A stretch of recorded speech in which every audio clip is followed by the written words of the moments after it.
प्रिय छात्रों, सुप्रभात। आज हम व्याकरण के पाठ 4 का अध्ययन करेंगे। पाठ का नाम है शब्द विचार। पाठ के नाम में ही सबसे पहला प्रश्न मैं आप लोगों से पूछूंगी, शब्द होता क्या है? शब्द से आप समझते क्या है? शब्द अर्थात ऐसा स्वतंत्र वर्ण समूह जिसका एक निश्चित अर्थ हो, ऐसा स्वतंत्र वर्ण समूह। अब सबसे महत्वपूर्ण यहाँ पर क्या है? वर्ण होते क्या हैं? वर्ण उन्हें कहते हैं जिनके हम टुकड़े नहीं कर सकते, साथ ही साथ ऐसी ध्वनि जो सबसे पहले हमारे कानों में सुनाई देती है, उसे ही हम क्या कहते हैं? वर्ण कहते हैं। इन्हीं वर्णों के सार्थक जिनका अर्थ निकलता हो, उन समूहों को हम शब्द कहते हैं। सबसे महत्वपूर्ण तथ्यों को जानना आप लोगों के लिए जरूरी है। हम बोलते समय मुख से कुछ ध्वनियों का उच्चारण करते हैं। इन ध्वनियों को वर्ण या अक्षर कहा जाता है। वर्णों का प्रयोग जब हम शब्द में करते हैं तो वो अक्षर कहलाते हैं। वर्णों के मेल से ही या अक्षरों के मेल से ही शब्द बनते हैं। शब्दों का वो भी सार्थक प्रयोग, सार्थक मतलब अर्थात जिसका अर्थ हो, उसका प्रयोग करने पर यही शब्द वाक्य में जाकर पद का रूप धारण कर लेते हैं, पद बन जाते हैं। उदाहरण स्वरूप पिताजी, प प के नीचे हलचिन्ह जमा ई जमा त के नीचे हलचिन्ह जमा आ जमा ज के नीचे हलचिन्ह और ई। इससे एक सार्थक शब्द बना पिताजी। वैसे ही दो अन्य उदाहरण है अध्यापक और पुस्तक। अगर इनकी स्थिति को उल्टा कर दिया जाए तो पिताजी को बोलेंगे जितापी, अध्यापक को बोलेंगे अकप याधय, पुस्तक को बोलेंगे कतस्तु कतस्तु बोलेंगे, जिसका कोई भी अर्थ हमारे सामने प्रकट नहीं होता है। इसीलिए हर शब्द का सार्थक होना अत्यंत आवश्यक है। सार्थक के साथ साथ हमने कई स्थितियों में देखा है निरर्थक शब्द भी प्रयोग होते हैं, जैसे पानी, वाणी। यह सारे शब्द हमें देश विदेशों में प्रयोग करने में या आम लोगों द्वारा प्रयोग में लाए जाने वाले शब्द हमारे सामने उजागर होते हैं। अंततः हम कह सकते हैं कि शब्द की परिभाषा क्या होगी? एक से अधिक वर्णों के मेल में बने सार्थक समूह को शब्द कहेंगे। उदाहरण के लिए सुंदर, कमल, घर, मनुष्य आदि। वर्ण समूह तभी शब्द कहलाता है जब उसका कोई ना कोई अर्थ निकले। बार बार मैं इस बात को दोहरा रही हूँ, आप लोगों के लिए यह जानना जरूरी है कि हर शब्द का अर्थ निकलना अत्यंत आवश्यक है। ध्यान देने वाली बात क्या है? सार्थक शब्द बनाने के लिए वर्णों का निश्चित क्रम, क्रम मतलब सीक्वेंस में या सही रूप में आना जरूरी है। निश्चित स्थान पर होना आवश्यक है। अगर स्थान बदल दिया जाए तो शब्द पढ़ते वक्त या सुनते वक्त बड़ा ही अटपटा लगेगा। कमल, यदि हम वर्णों का क्रम बदल दें तो यह रूप भी हो सकता है मकल, लकम। यह दोनों शब्द निरर्थक है। शब्दों का प्रयोग वाक्य में किया जाता है तब वे पद का रूप ले लेते हैं। अब आप सभी छात्रों के दिमाग में प्रश्न उठा होगा, ये पद होते क्या हैं? आप सब अपनी हिंदी की कॉपी में कुछ शब्दों का पद परिचय लिखते हैं। ये पद हैं क्या? उदाहरण स्वरूप अगर मैं कमल को लूं तो कमल एक फूल का नाम है और नाम होने की वजह से यहाँ पर यह व्यक्तिवाचक संज्ञा के अंतर्गत आता है। अब यह एक वचन है या बहुवचन? यह एक वचन है। यहाँ पर एक ही कमल की बात की गई है। इसी तरीके से अन्य शब्दों का भी परिचय दिया जाता है। क्या कमल स्त्रीलिंग है या पुल्लिंग? प्रश्न उठते हैं। जब शब्द वाक्य में जाकर पद तब कहलाएंगे जब लिंग के अनुसार, वचन के अनुसार, काल आदि के अनुसार शब्दों में क्या हो रहा हो, परिवर्तन हो रहा हो, और शब्दों की वजह से वाक्य में परिवर्तन हो। पिताजी खाना खाते हैं, माताजी खाना खाती हैं। खाते और खाती में दोनों क्रियाओं में अंतर हुआ। क्यों? क्योंकि पिताजी पुल्लिंग है और माताजी स्त्रीलिंग है। लिंग परिवर्तन होने की वजह से क्रिया में भी परिवर्तन हो गया। इसीलिए यह शब्द वाक्य में जाकर पद कहलाते हैं। शब्द भाषा रूपी भवन के लिए ईंटों का काम करते हैं।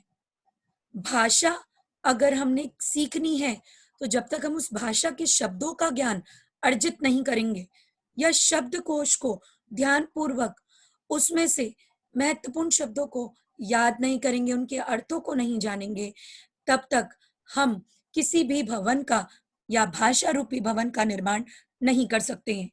शब्दों से ही वाक्य बनते हैं और वाक्य में जाके शब्द, दोबारा से कहूंगी, पद का रूप ले लेते हैं। तभी वे इष्ट अर्थ व्यक्त करते हैं, समीप का अर्थ व्यक्त करते हैं, सही अर्थ व्यक्त करते हैं। आइए अब शब्द भेद के ऊपर विचार प्रकट करें। ध्यान पूर्वक अध्ययन अध्यापन करेंगे। ध्यान से आप देखिएगा। शब्द भेद सर्वप्रथम है स्रोत के आधार पर, रचना के आधार पर, प्रयोग के आधार पर और अर्थ के आधार पर। अब ये स्रोत होता क्या है? उत्पत्ति हुई कहां से? उत्पत्ति किसी भी चीज को प्राप्त करने के लिए कोई ना कोई माध्यम होता है, उसे ही हमें क्या कहते हैं? स्रोत कहते हैं। स्रोत, स्रोत। उत्पत्ति, उत्पत्ति उत्पन्न होना, यह शब्द उत्पन्न हुए कहां से? सबसे पहले इस आधार पर शब्द चार प्रकार के होते हैं। सबसे पहला है तत्सम शब्द, दूसरा है तद्भव शब्द, तीसरा है देशज और विदेशी। सभी छात्रों ने इन क्रम को याद कर लिया होगा। दोबारा से दोहराते हैं। स्रोत के आधार पर शब्द भेद चार प्रकार के हैं। तत्सम शब्द, जो संस्कृत से शब्द हमने ग्रहण किए, हिंदी भाषा ने ग्रहण किए हैं, उन्हें तत्सम शब्द कहते हैं। तद्भव शब्द, वह जो संस्कृत का हिंदी रूप हमें प्राप्त होता है।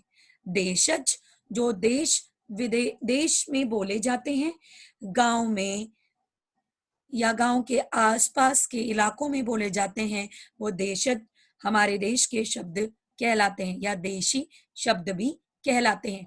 विदेशी शब्द, विदेशी शब्द वो हैं जो देश विदेशों से हमने प्राप्त किए हैं। आइए इनके बारे में विस्तार पूर्वक जानेंगे। सर्वप्रथम तत्सम शब्द। तत्सम शब्द का अर्थ जानना बहुत जरूरी है। उससे पहले तत्सम होता क्या है? तत् जमा सम, उसके समान। हिंदी भाषा में अनेक शब्द ऐसे हैं जो संस्कृत भाषा से आए हैं तथा उसी रूप में, मतलब संस्कृत के रूप में ही ग्रहण कर लिए गए हैं। ऐसे शब्द तत्सम शब्द कहलाते हैं। संस्कृत के जो शब्द मूल रूप से हिंदी में प्रयुक्त होते हैं वे तत्सम शब्द कहलाते हैं। उदाहरण के लिए पुष्प, हिंदी में पुष्प को क्या बोला जाता है? फूल। पुस्तक, कन्या, विद्या, नित्य, आत्मा, तपस्वी आदि। नदी, सूर्य, वायु, अग्नि, आकाश, स्नेह, जल आदि। तद्भव शब्द, तद्भव अर्थात तत् जमा भव, उससे उत्पन्न होने वाले, अर्थात संस्कृत भाषा के अनेक शब्द थोड़े रूप परिवर्तन के पश्चात हिंदी में प्रयोग किए जाते हैं। ऐसे शब्द तद्भव शब्द कहलाते हैं। मैंने सबसे पहला शब्द प्रयोग किया था पुष्प। पुष्प को हिंदी में फूल भी कहा जाता है। हिंदी के जो शब्द संस्कृत भाषा से विकृत होकर, परिवर्तित होकर बने हैं, वे तद्भव शब्द कहलाते हैं। माथा, सात, काम, खेत, आम, आम्र, हाथ, हस्त, गाय आदि। देशज शब्द। हिंदी भाषा में भारत के विभिन्न भागों में बोली जाने वाली बोलियों के शब्द भी आ गए हैं। ये देशज शब्द कहलाते हैं। ध्यानपूर्वक। पगड़ी, खटिया, झुग्गी, खटखटाना, लोटा, झोला आदि। क्षेत्रीय बोलियों के प्रभाव से हिंदी भाषा में आने वाले शब्द देशज शब्द कहलाते हैं। पेट, खिड़की, चीनी, टांग आदि। विदेशी शब्द। हिंदी भाषा में अनेक शब्द विदेशी भाषाओं से भी मिल गए हैं। ऐसे शब्द विदेशी शब्द कहलाते हैं। इन्हें आगत शब्द, आगत मतलब कहीं से इनका आना, आगत शब्द भी कहते हैं। विदेशी भाषाओं से लिए गए शब्द विदेशी शब्द कहलाते हैं। जैसे सुबह अरबी का शब्द है, सब्जी फारसी का, स्टेशन अंग्रेजी, टेलीविजन अंग्रेजी का, किताब फारसी, आलू पुर्तगाली, हलवाई अरबी, चम्मच तुर्की, चाय चीनी, पुलिस फ्रांसीसी आदि। तत्सम तद्भव शब्द तालिका आप सभी छात्रों ने याद करनी है। सर्वप्रथम तत्सम शब्द कौन से हैं? कर्म, तद्भव रूप होगा काम, दंत दांत, सूर्य सूरज, अंध अंधा, कंटक कांटा, अग्नि आग, ओष्ठ होंठ, कर्ण कान, अक्षी आंख, उल्लुक उल्लू, स्वर्ण सोना, मस्तक माथा, रात्रि रात, चंद्र चांद, सप्त सात, सात सेवन, शत सौ हंड्रेड, कूप कुआं, मयूर मोर, जीवह जीभ हमारी टंग, दिवस दिन, कोकिल कोयल को बोला जाता है। आइए शब्द भेद का दूसरा रूप जाने। रचना के आधार पर शब्द भेद। रचना के आधार पर शब्द भेद तीन प्रकार के हैं। रूढ़, यौगिक, योगरूढ़। रूढ़, यौगिक, योगरूढ़। सर्वप्रथम है रूढ़ शब्द। अब ये रूढ़ शब्द होते क्या हैं जानना बहुत जरूरी है। रूढ़ शब्द जो शब्द लंबे समय से किसी विशेष अर्थ के लिए प्रयोग होते हैं, आ रहे हैं तथा जिनका निर्माण किसी अन्य शब्द से नहीं होता। सबसे महत्वपूर्ण बिंदु यह है कि यह बहुत लंबे समय से किसी विशेष अर्थ के लिए प्रयोग होते हैं। दूसरा महत्वपूर्ण बिंदु है जिनका निर्माण किसी अन्य शब्द से नहीं होता। तीसरा बिंदु है इनके सार्थक खंड नहीं होते, कोई भी अर्थ के साथ खंड नहीं हो सकते। दोबारा से आपके सामने पढ़ूंगी। परंपरा से ही किसी सामान्य अर्थ का बोध कराने वाले ऐसे शब्द जिनके टुकड़े ना किए जा सके, यदि टुकड़े हो तो कोई अर्थ ना निकले, ऐसे शब्द रूढ़ शब्द कहलाते हैं। उदाहरण स्वरूप मकान, मक जमा आन कोई अर्थ नहीं निकलता है। ठीक है। मेज, में जमा ज कोई भी अर्थ नहीं है। अगर साथ में रखूं तब उसका अर्थ निकलेगा, पर टुकड़े कर दूं कोई भी अर्थ नहीं निकलता और रूढ़ शब्द भी है। कुर्सी, रोटी, दिन, घर, सूर्य, किताब, मुंह आदि। दूर, बहुत सारे शब्द आपको प्राप्त होते हैं। आप अपनी वसंत की किताब के पहले और दूसरे पाठों में से रूढ़ शब्द, तत्सम तद्भव देशज विदेशी शब्दों को छांटकर एक तालिका बनाएंगे। आइए आगे ध्यान देते हैं। यौगिक शब्द। अब ये यौगिक शब्द है क्या? यौगिक का अर्थ है मेल से बना हुआ, दो शब्दों के मेल से बना हुआ। जो शब्द किसी रूढ़ शब्द तथा उपसर्ग, प्रत्यय या अन्य रूढ़ शब्दों के मेल से बनते हैं। दो रूढ़ शब्द भी हो सकते हैं या रूढ़ शब्द के साथ तत्सम तद्भव उपसर्ग या प्रत्यय वाले शब्दों में, तत्सम तद्भव शब्दों में क्या लगे हो आपके, उपसर्ग या प्रत्यय लगे हो, या फिर रूढ़ शब्दों में उपसर्ग या प्रत्यय लगे हो, तब भी वो यौगिक शब्द कहलाएगा। उन्हें यौगिक शब्द हम कहेंगे। दो या दो अधिक शब्दांशों, शब्द के अंशों के योग्य से बने शब्द यौगिक शब्द कहलाते हैं। इनके टुकड़े किए जा सकते हैं, जैसे जल जमा यान, जलयान, विद्यालय, विद्या जमा आलय आदि, विद्या जमा आलय आदि, विद्यालय। और भी अन्य शब्द हैं। नम्रता रूढ़ शब्द है नम्र, और जमा प्रत्ययता यौगिक शब्द है। अजमा न्याय, अन्याय, उपसर्ग है इसमें अ, और न्याय क्या हो जाएगा आपका यौगिक शब्द। प्रधान जमा मंत्री, प्रधान इसमें रूढ़ शब्द है, मंत्री भी इसमें रूढ़ शब्द है, दोनों रूढ़ शब्दों से यौगिक शब्द बना। अब है तीसरा भेद। तीसरा भेद भी किसका, रचना के आधार पर। योग रूढ़ शब्द, यह भी शब्दों के मेल से बनते हैं, परंतु इनका प्रयोग किसी विशेष अर्थ में होता है। तीसरे इंसान के बारे में हम बात करेंगे। जिन यौगिक शब्दों का अर्थ किसी तीसरे अर्थ के लिए रूढ़ हो जाता है, जिन्हें योग रूढ़ शब्द कहते हैं। जैसे हिम जमा आलय, हिम का अर्थ है बर्फ और आलय का अर्थ है घर, तो हिमालय एक पर्वत को कहा जाता है। या हिमालय यौगिक हिमालय नामक पर्वत के लिए रूढ़ हो गया है। इसी प्रकार पंक जमा ज, पंकज, यही यौगिक शब्द कीचड़ में उत्पन्न हर वस्तु के लिए प्रयोग नहीं होता, बल्कि कमल के फूल के लिए रूढ़ शब्द है। वैसी जलयान, जल में चलने वाला यान, विद्यालय जहां पर हम विद्या को अर्जित करते हैं, यह तो यौगिक शब्द है। अब रूढ़ शब्द क्या हो जाएंगे आपके, योग रूढ़ शब्द, जैसे जलज और दशानन। दशानन दश है आनंद, जिसके 10 जमा आनंद, 10 के लिए इस्तेमाल होता है, अंक के लिए, और आनंद सिर को कहा जाता है। तो ये रावण के लिए क्या है, रूढ़ है।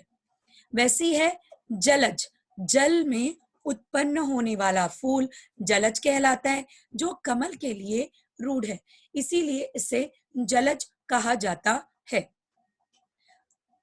सभी छात्र रूढ़, यौगिक और योग रूढ़ शब्दों से अब परिचित हैं।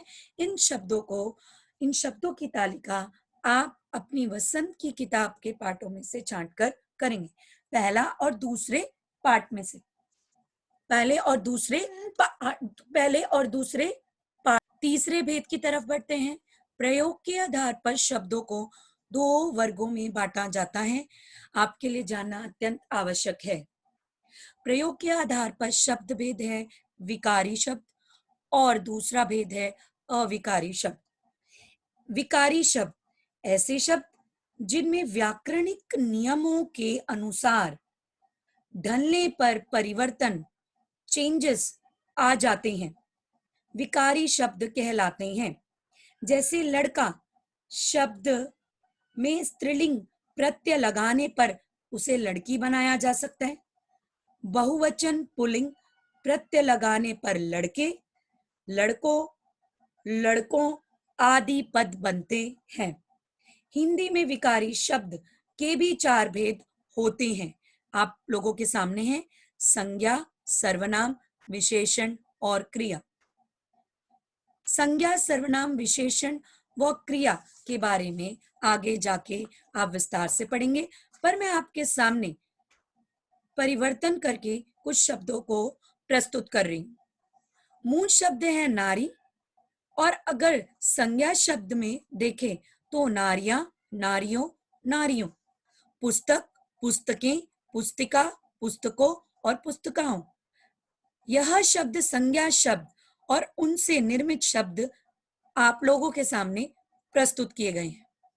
अविकारी शब्द वाक्य में प्रयोग होने पर जिन शब्दों का रूप समान रहता है वह अविकारी शब्द कहलाते हैं। यह अविकारी भी 4 प्रकार के हैं: क्रिया विशेषण, संबंध बोधक, समुच्चय बोधक, विस्मयादि बोधक।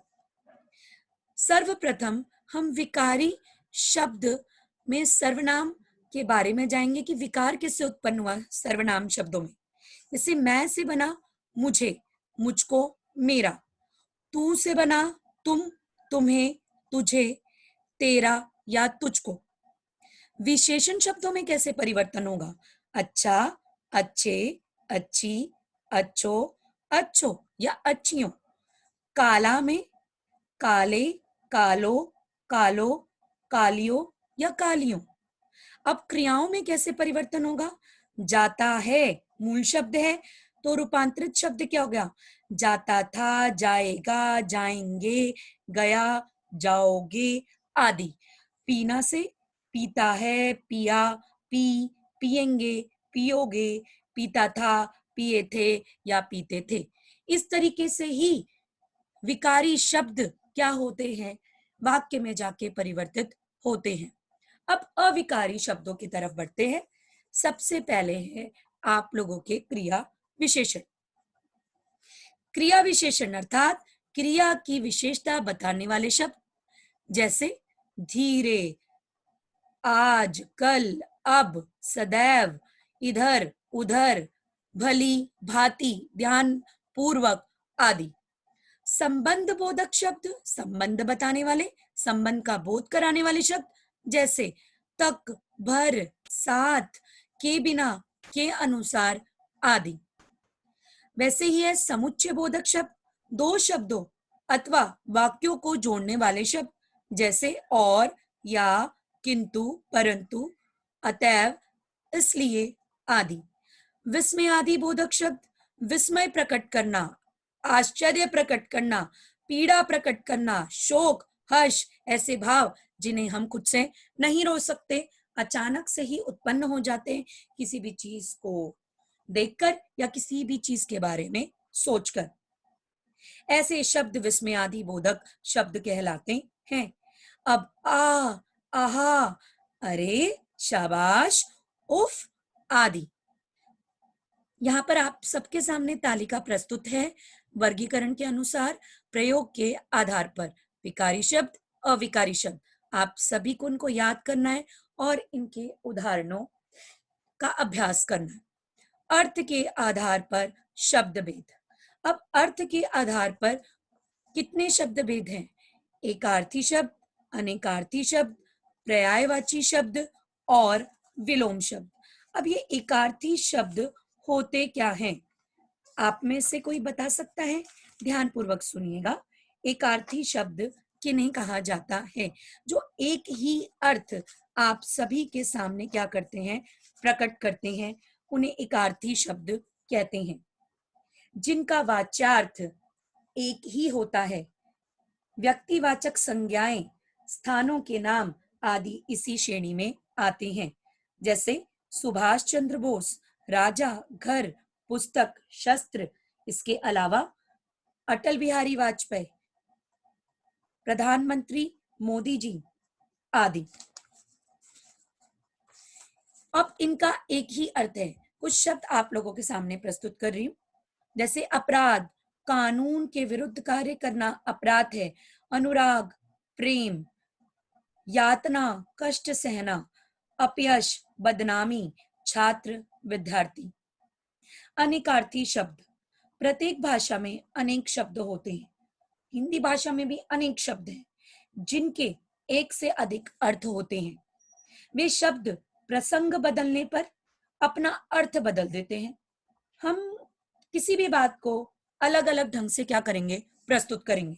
अगर वो अपना प्रसंग बदलने पर अर्थ बदल रहे हैं तो वो अनेकार्थी शब्द कहलाएंगे। एक ही शब्द होगा पर अर्थ अलग अलग होंगे। जैसे अंक को गोद, संख्या, नाटक के अंक भी कहा जाता है, या चिन्ह भी कह सकती हूँ, अध्याय भी कह सकती हूँ। अंक महाभारत का, या अंक आपको पढ़ाया जा रहा है, अध्याय पढ़ाया जा रहा है। पर्यायवाची शब्द। अब ये पर्यायवाची शब्द होते क्या हैं? पर्यायवाची शब्द जैसे फूल, कुसुम, सुमन, प्रसून या पुष्प हैं। यह पर्यायवाची शब्द है। एक अर्थ को प्रकट करने वाले अनेक शब्दों को सिर्फ एक ही अर्थ होगा, पर उसके लिए बहुत सारे शब्द होंगे। अनेकार्थी में क्या है? एक शब्द है, बहुत सारे अर्थ है। पर्यायवाची में क्या है? एक अर्थ है, उल्टा है, एक अर्थ है और उसके लिए काफी सारे शब्द है। जैसे फूल, कुसुम, सुमन, प्रसून या पुष्प, या और भी हम शब्द ले सकते हैं, असुर, दैत्य, दानव, राक्षस, तमचर, दनुज। विलोम शब्द। अब विलोम शब्द क्या है? जो विपरीत दोनों अपना अर्थ प्रकट करेंगे। सत्य का असत्य, न्याय और क्या है? अन्याय। आप लोगों से सभी से मेरा पहला प्रश्न है, इन सारे प्रश्नों को आप अपनी कॉपी में या लूज शीट में लिखेंगे। ध्यानपूर्वक सुनिएगा। सबसे पहला प्रश्न है, शब्द से क्या तात्पर्य है? और शब्द वाक्य में जाकर क्या कहलाते हैं? तीसरा प्रश्न है, शब्द भेदों को कितने आधार पर बांटा गया है? रचना के आधार पर शब्द के कितने भेद हैं? प्रयोग के आधार पर हमें शब्द के कितने भेद प्राप्त होते हैं? अर्थ के आधार पर शब्द के कितने भेद हैं? और अंत में स्रोत के आधार पर शब्द के कितने भेद होते हैं? आप सभी इन प्रश्नों को ध्यानपूर्वक याद करके लिखेंगे। ईआरपी में इससे संबंधित आप लोगों को वर्कशीट उपलब्ध कराई जाएगी। धन्यवाद।